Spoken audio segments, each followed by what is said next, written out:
बोलिए बंदी छोड़ सतगुरु साहिब कबीर की जय। संत समाज की जय। भक्त जनों की जय। साहिब बंदगी, साहिब बंदगी, साहिब बंदगी। सदगुरु कबीर बीजक साखी प्रकरण साखी 291। सपने सोया मानवा, खोल जो देखे नैन, जीव परा बहुल लूट में, ना कछु लेन न देन।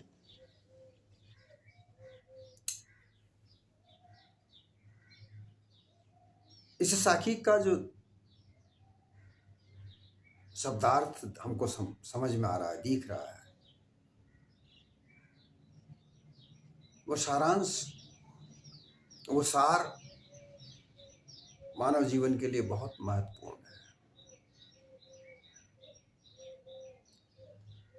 हमें समझना चाहिए, हर व्यक्ति को समझना चाहिए। जो व्यक्ति इस संसार में रहते हैं, क्या धन की लूट लेकर, धन को लूट कर, ठग बनकर, प्रपंच फैलाकर ऐसा जीवन व्यतीत करके सुख समृद्धि प्राप्त की जा सकती है? अपने मन में विचार करो। जो लोग सत्य को झूठ कहकर, छल कपट पाखंड फैलाकर अधिक से अधिक धन कमाना चाहते हैं, क्या वो सुख शांति से जीते हैं? क्या उनका जीवन शांति प्रिय है? जो मंदिर मस्जिद बनाकर लोगों को भटकाते हैं, धन लूटने का, ऐंठने का तरीका अपनाते हैं,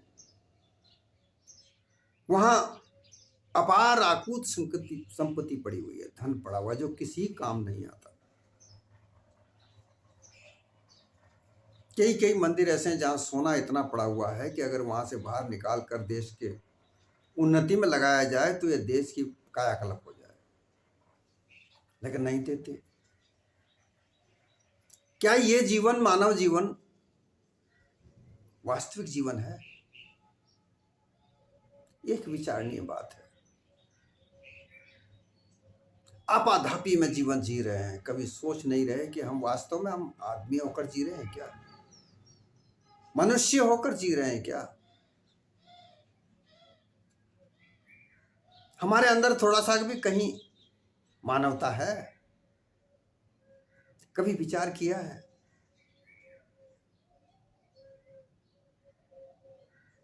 बस भेड़ चाल में, गडरिया के पास एक भेड़ होती है, वो एक भेड़ सामने चलती है, सारी भेड़ें उसके सामने संग में चलती है। ऐसे प्रवाह में भागा जा रहा है एक व्यक्ति, अंधाधुंध चला जा रहा है धन को इकट्ठा करने के चक्कर में। मूल रूप से धन में आप देख लीजिए, कितने भी प्रपंच कर रहे हैं, चाहे वो राजनीति हो, धर्म नीति हो, सामाजिक नीति हो, अर्थनीति हो, कोई सी भी नीति हो,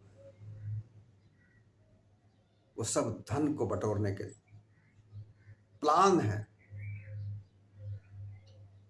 सारी विधियां धन कमाने के लिए है। लोगों को आजकल तो नेट पर भड़काया जाता है, भरमाया जाता है, उनको जुआ खेलने की आदत लगाई जाती है, ललचाकर रोचकता के साथ उनको जाल में फंसाया जाता है और बेचारे फंस जाते हैं। और झूठी इंटरव्यू लेकर के लोगों को कह करके और विश्वास दिलाया जाता है कि मैंने 1 करोड़ रुपए जीता, मैंने 6 करोड़ रुपए जीते। 1 करोड़ 6 करोड़ रुपए जीतना, रुपया कहां से आता है? क्यों देगी कंपनी? वो वही बात हो गई जुआ खेलने वाली। इतना छल कपट पाखंड जो भी किया जाता है वो केवल धन के लिए किया जाता है, मात्र धन के लिए। ना कोई धर्म है, ना कर्म है, कोई नीति नहीं है। अगर नीति है तो केवल धन कमाने की है। इसे समझना चाहिए। हम लोग नहीं समझते। कोई प्रलोभन देता है, हम उसके प्रलोभन में फंस जाते हैं, विचार नहीं करते। क्यों नहीं करते? कि सपने सोया मानवा। ये जो मानव है इस सपने में सोया हुआ है। ये हमेशा सपना देखता है। सपने पर एक साकी और भी मैंने व्याख्या की थी। और यहां सतगुरु कबीर जागृत में जागृत होकर रहना चाहते हैं, सिखाना चाहते हैं कि जागृत में जागृत होकर रहो। और जागृत रहते हुए सपने में रहते हो तो ठगने वाला भी सपने में है और ठगाने वाला भी सपने में है। ठगने वाला इसलिए सपने में है कि वह ठग कर धन कमा कर अपना सपना पूरा करना चाहता है। वो अपनी दुकान धर्म की हो या राजनीति की हो या सामाजिक नीति की हो या अर्थनीति की हो, किसी भी प्रकार की जो दुकान वो चलाना चाहता है उसमें वो सपने देखता है कि मेरा इस व्यापार से खूब सारा धन इकट्ठा होगा और मैं उस धन को इकट्ठा करके मैं ये खरीदूंगा, वो खरीदूंगा, मेरी ऐसे स्तर होगा, मेरा वैसा स्टेट बनेगा। इधर सपना देखने वाला जो जुआ खेलता है, जो ठगाई में आ रहा है, वो भी यही सोचता है कि ये अगर व्यक्ति ऐसा कह रहा है कि इसके कहने के मात्र से मैं पैसा लगाता हूं तो मैं तो बहुत सारा धनवान हो जाऊंगा। क्योंकि वो ऐसे ऐसे किस्से सुनाता है लखपति करोड़पति बनाने के, कहीं और कोई बात ही नहीं है। लखपति करोड़पति बनाने की बात होती है। जहां देखो, जहां धर्म नीति हो, राजनीति हो, सामाजिक नीति हो, अर्थनीति हो, जहां भी देखो वहां लखपति करोड़पति बनाने की बात होती है। मानव बनाने की तो बात ही नहीं होती। सतगुरु कबीर कहते हैं कि जागृत में जागृत रह करके तुम धन भी कमा सकते हो। और धन की आवश्यकता कितनी सी है, लगे हैं धन कमाने में, उनको पता नहीं कितना धन कमाना है, लेकिन धन की आवश्यकता कितनी सी है, जरा सोचो तो सही।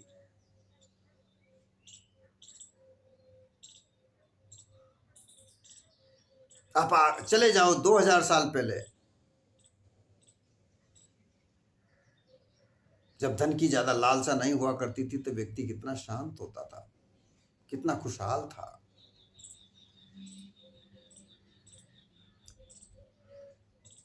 ये भारत विश्व गुरु था, लेकिन जैसे ही धन का लालच बढ़ा, लोभ बढ़ा, ठगी विद्याएं चरम सीमा पर हो गईं। धन कमाने के, धन ठगने के कई तरह के तरीके अपनाए गए। और धन कमाने के बाद में भी व्यक्ति सुखी नहीं है। इतना इतना धन कमाने के बाद भी लोग सुख नहीं देख पाते, क्योंकि सपने में जी रहे हैं।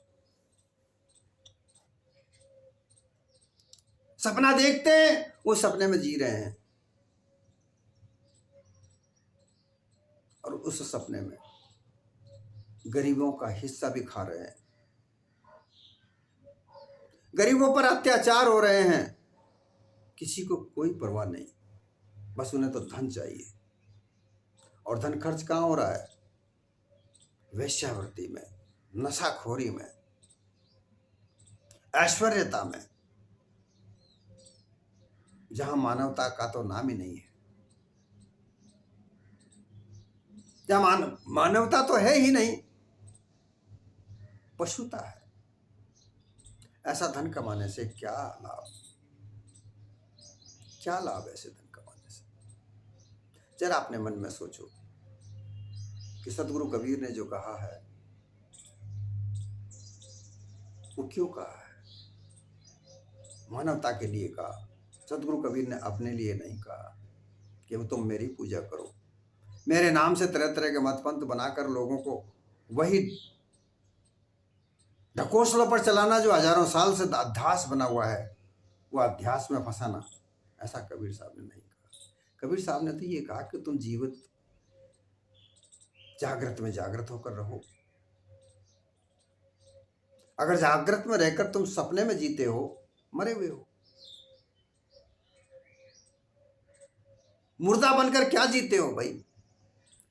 अब इसका तात्पर्य यह भी नहीं हुआ कि जीवित होकर के जीने के लिए गुंडागर्दी करो, विटंदिता करो, अंधी धर्म आस्था के ऊपर लुटे चले जाओ। जागृत में जागृत रहने का तात्पर्य है जीवन में काम आने वाली बातें, विचार, चीजें, उपभोग की वस्तुएं, उनको जांचो, परखो, फिर उपयोग में लाओ।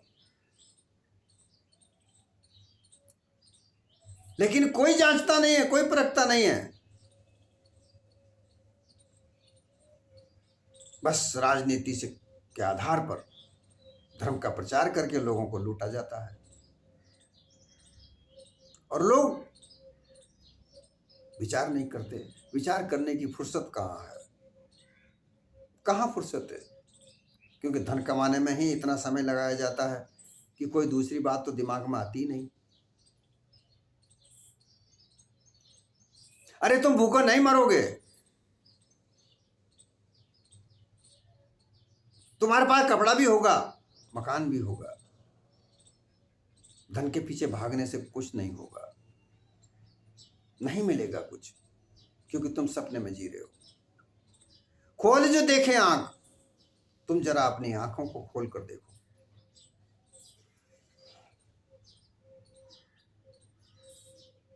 ये जो सामने की आंखें जो तुम्हें दिख रही हैं, ये जो तुम्हें संसार को दिखा रही हैं, इसी संसार में तुम्हारा सुख भी है, इसमें तुम्हारा ऐश्वर्य भी है, इसी में तुम्हारी भूख भी है, इसी में तुम्हारा दुख भी है, इसी में तुम्हारा रोग भी है, इसी में तुम्हारा निरोगता भी है। तुम क्या लेना चाहते हो, ये तुम्हारे ऊपर निर्भर करता है। इनको आंखों को खोल कर तो देखो। अभी आंखें वही देखती हैं जो अंतःकरण में निश्चित होता है।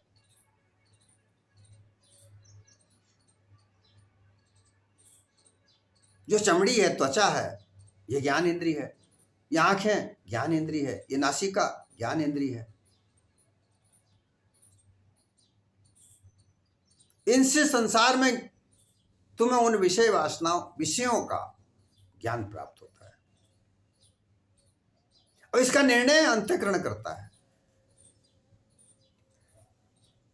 अंतःकरण की अवस्थाएं संगत के अनुसार बनती हैं, क्योंकि मन दर्पण है। इस मन की संगत से जो भी भास मिलता है वो चित्त तक पहुंचता है और उसी से चित्त की अवस्थाएं बनती हैं। 5 प्रकार की अवस्थाएं चित्त की कही जाती हैं: चित्त, विक्षिप्त, मूढ़, एकाग्र और निरुद्ध।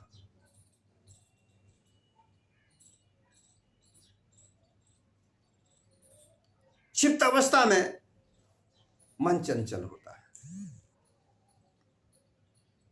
विषय भोग की लालसा, मनसा, इच्छा इसमें उग्र रूप दिए होती है। अधिक भोजन करना, अच्छे अच्छे कपड़े पहनना, अच्छे मकान खरीदना, सुंदर स्त्रियों के साथ सहवास करना, नशाखोरी करना, तरह तरह के विषय भोगों में लिप्त रहना, ये क्षिप्त अवस्था है, चंचलता जिसे कहते हैं। ये एक जगह पर टिका नहीं रहता और इसी के आधार पर लोग सपने में रहते हैं। वो हमेशा एक तरह से सपने में रहते हैं कि मुझे आज वह स्त्री चाहिए, आज मुझे वह भोजन करना है, आज मुझे ऐसा नशा चाहिए, मैं ऐसा बड़ा मकान खरीद लूँ, मैं ऐसे बड़ी गाड़ी खरीद लूँ, इतना अच्छा कपड़ा जितना महंगा हो सके उतना मैं पहनूं, सोना चांदी गहना मैं खरीदूं।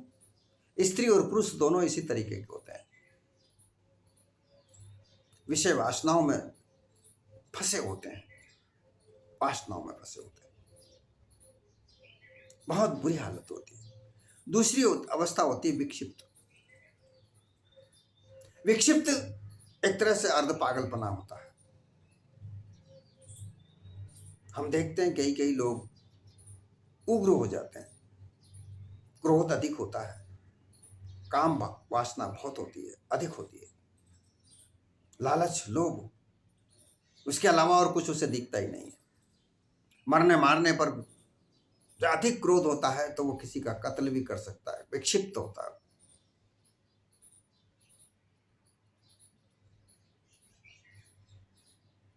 क्षिप्त अवस्था में तो चंचलता होती ही है, लेकिन विक्षिप्त अवस्था में वो जहां टिक जाए, जैसे चीज को उसने धारण कर लिया कि मुझे ऐसा ही करना है, तो उसका उग्र रूप सामने आता है। चंचलता की तो यहां पर कम, लेकिन जिस चीज पर वो अड़ जाए, उसे प्राप्त करने के लिए चाहे उसे किसी का मर्डर करना पड़े, धोखा देना पड़े, छल कपट करना पड़े, कुछ भी करना पड़े, वो तरह तरह के प्लान बनाकर, वो तरह तरह की युक्तियां बनाकर, तरह तरह की नीतियां अपनाकर वो छल कपट पाखंड करता है, धन कमाकर इकट्ठा करता है। उस धन का क्या करेगा कोई पता नहीं।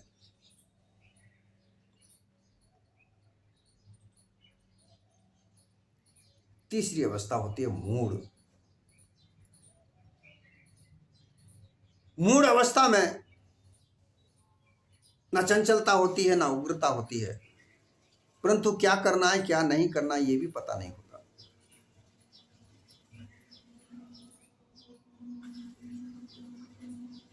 ऐसा व्यक्ति ही दूसरों के चंगुल में फंसता है, क्योंकि उसे इच्छा लालसा मनसा तो बहुत होती है, लेकिन वो कुछ कर नहीं सकता।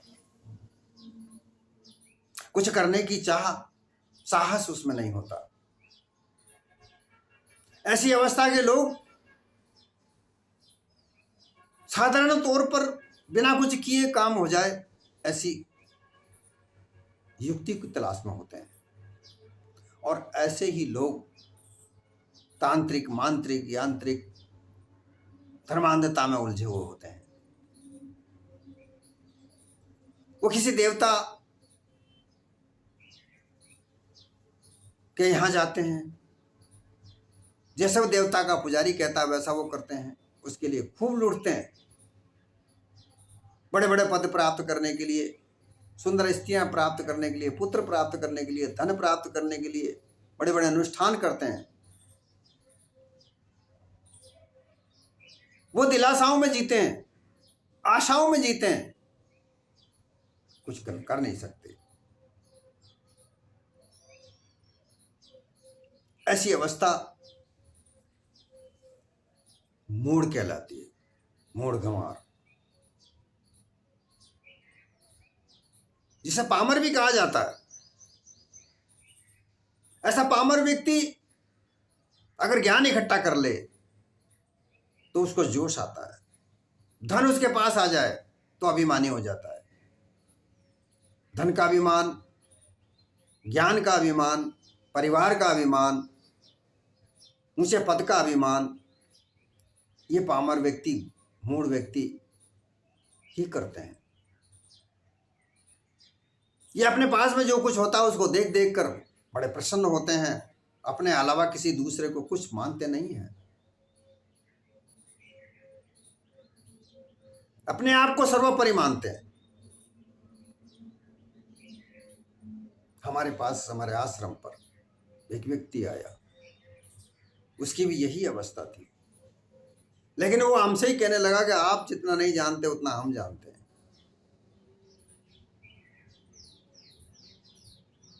लेकिन आप हमारी सुनते ही नहीं। हमने कहा भाई अच्छी बात है, तुम हमसे अच्छा जानते हो, बढ़िया बात है, लेकिन हमें भी आपकी बातों की आवश्यकता नहीं है। हम जिस स्थिति पर हैं वहीं हमें टिका रहने दो। ऐसे पामड़ मूर गंवार लोगों की यह स्थिति होती है। वो है कुछ नहीं, लेकिन अपने आप को सर्वोपरि बनाते हैं। महात्मा का चोला पहनकर भी ऐसे ही कुछ लोग होते हैं, और वही लोग कुछ करते तो नहीं, लेकिन उनके चेले चपाटियों से बहुत कुछ करवाते हैं।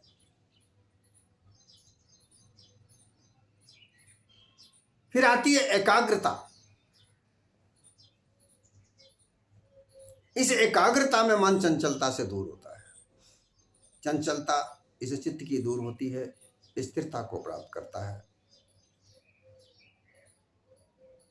परंतु ऐसी जगह पर वो किस जगह पर जाता है, कौन सा पथ अपनाता है, वो विशेष है। ब्रह्मज्ञानियों की ज्ञान को सुनकर वो क्योंकि ब्रह्मज्ञानियों के 5 प्रकार के सिद्धांतों के अलग अलग संप्रदाय हैं। वो जिस संप्रदाय में दीक्षित होता है उसी आधार पर उसको ज्ञान प्राप्त होता है। मूल रूप से ज्ञान की अवस्थाएं, जो ज्ञान है वही चित्त की अवस्थाएं बदलता है। ज्ञान प्राप्त होता है मन को,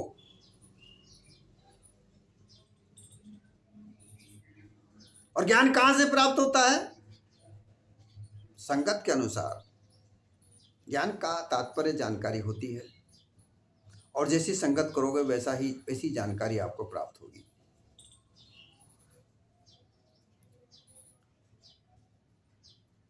उस जानकारी के आधार पर ही तुम्हारा ज्ञान बढ़ेगा, और वही चित्त पर जाकर जमा होता है। वही विक्षेप बनाता है, अर्थात मन को विक्षिप्त करता है, चंचलता को बढ़ाता है। अब संगत तो हजारों प्रकार की है। कोई राजनेता के साथ में या किसी नेतागिरी करने का शौक पालता है तो वहां उसे तो झूठ ही बोलना पड़ेगा। झूठ के अलावा राजनीति चलती नहीं। धर्म की नीति भी यही है, अनुमान कल्पना में लोगों को फंसाए चले जाओ, धर्मांधता का प्रसार करते जाओ। सामाजिक नीति भी यही है, समाज के नाम से लोगों को डराओ धमकाओ। जो फूहड़पना चल रहा है, जो कुप्रथाएं चल रही हैं, कुरीतियां चल रही हैं, उनको बढ़ावा दो। ये संगत का फल है। कोई जुआ खेलता है, चोरी करता है, डाके डालता है, लूट खसोट करता है, व्यभिचार करता है, ये सब संगत के फल है। अगर संगत सत्संग करता है जहां सत्य और असत्य का निर्णय होता है, ऐसा सार सुनने के बाद चित्त एकाग्र होता है।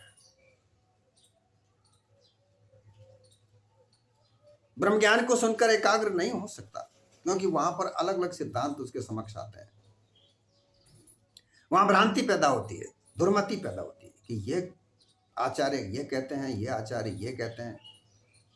अलग अलग मत वहां पर आते हैं, क्योंकि ब्रह्म ज्ञान के 5 प्रकार के सिद्धांत अलग अलग हैं। उन शास्त्रों को पढ़कर, अलग अलग उन आचार्यों को सुनकर उसके अंदर जो चित्त में जो है एकाग्रता नहीं आ सकती। सार ज्ञान प्राप्त करे, पारखियों का सत्संग करे, क्योंकि सत्संग में सत्य और असत्य का निर्णय होता है, और सत्य और असत्य का निर्णय हुए बगैर, क्योंकि सत्य और असत्य में जानने के लिए सत्य वह चीज है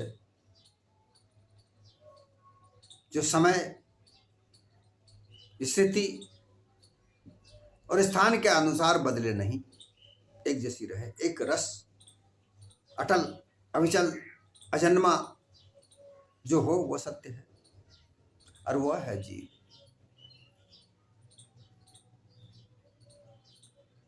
यहां कहा गया कि जीव पड़ा वो फंद में, अलग अलग मतों के फंद में पड़ा हुआ है।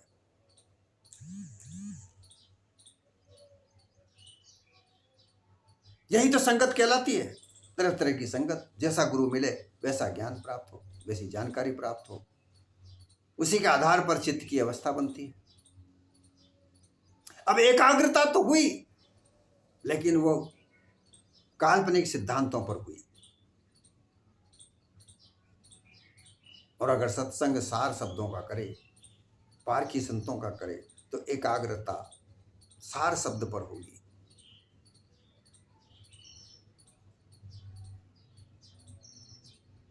और सार शब्द जब प्राप्त हो जाएगा तो फिर किसी और दूसरी चीज को प्राप्त करने की आवश्यकता नहीं रह जाती। यह एकाग्रता सत्य यथार्थता है। फिर उसके बाद जब एकाग्र मन चित्त को कर दे, तो चित्त एकाग्र तो मन एकाग्र। ये उल्टा सीधा चलता रहता है। मन का वहां चित्त तक पहुंचता है, चित्त में बदलाव आता है, और उसी बदलाव के आधार पर मन का संकल्प विकल्प बदलता है। अर्थात मन संगत करना पड़ता है, फिर वह सत्संग में लगता है। जो सुरत कान पर बैठी होती है वो उन्हीं शब्दों पर ध्यान देती है। सुरत का काम है ध्यान लगाना। ध्यान का ही तात्पर्य सुरत है। अजहूं लेऊं उबार जो करे सुरत हमारी। साहब ने कहा, नर को नहीं प्रतीत हमारी, नर को नहीं प्रतीत हमारी, अर्थात ये नरदेह में रहने वाले चेतन स्वरूप जीव को मेरी प्रतीत नहीं है।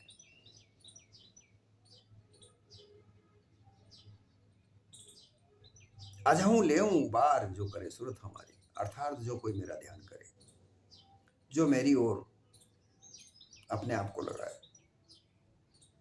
तो सुरत कान पर बैठी ध्यान सुरत करती है, हृदय में आकर ध्यान सुरत करती है। उस ध्यान में सार शब्दों का प्रयोग करता है। जब सार शब्द सुनता है,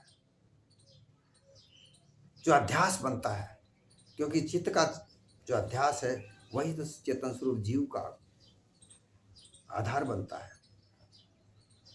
वह अध्यास ही तो जीव का मानना और न मानना बनता है। तो एकाग्रता का तात्पर्य है सार शब्दों के सत्संग करे। जब एकाग्र मन हो जाता है तो फिर ये निरुद्ध हो जाता है।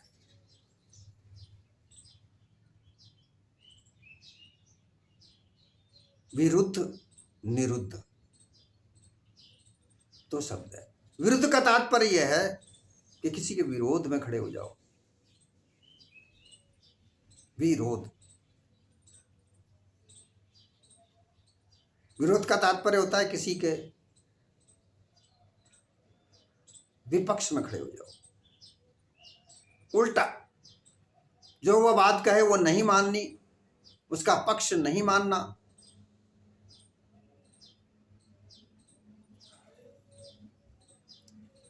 और निरुद्ध का तात्पर्य है कि विरोध न करना,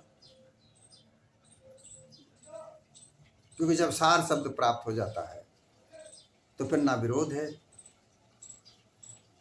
ना कोई संकल्प है, ना विकल्प है। इस अवस्था में समाधि बनती है। और वह समाधि, योगी लोग तरह तरह की समाधियों का नाम यहां पर लेते हैं। संप्रज्ञात समाधि, असंप्रज्ञात समाधि,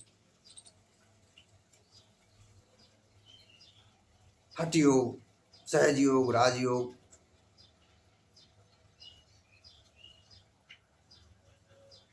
विकल्प, निर्विकल्प, कई तरह की समाधियों का नाम योगी लोग कहते हैं।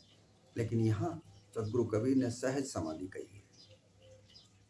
सहज समाधि भली है। गुरु प्रताप भयो जा दिन से सुरत ना अंत चली है। यह सुरत कहीं और दूसरी जगह पर गई ही नहीं, हृदय में स्थित होकर सदगुरु के शब्दों का ध्यान करती है, उनको स्मरण करती है। ध्यान करने का तात्पर्य उन्हें स्मरण करती रहे, याद करती रहे,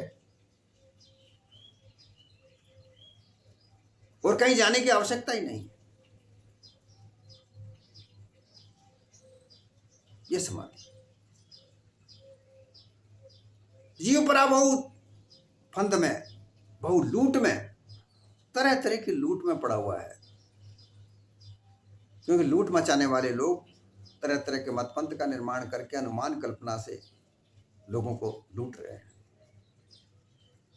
जिसका कोई लेना देना नहीं है। धन कमा रहे हैं, मूल रूप से धन का लूट कर रहे हैं, और वो धन उनके काम नहीं आने वाला, किसी के काम नहीं आने वाला। भाई आप ध्यान से सुनो, करोड़ों अरबों रुपया कमा करके वो धन को कहां ले जाओगे? तुम केवल अपने मन को बहलाते हो, तुम्हारे काम नहीं आने वाला। इससे तो ये अच्छा है कि गरीबों को 2 वक्त का खाना खिला दो, तुम्हें बड़ा आनंद आएगा। जो भूखे गरीब हैं उनका सहायता करो। तुम्हारे पास अपार धन तुमने इकट्ठा किया है, उसको बांट दो, तुम्हें बहुत आनंद आएगा और लेना देना बनेगा।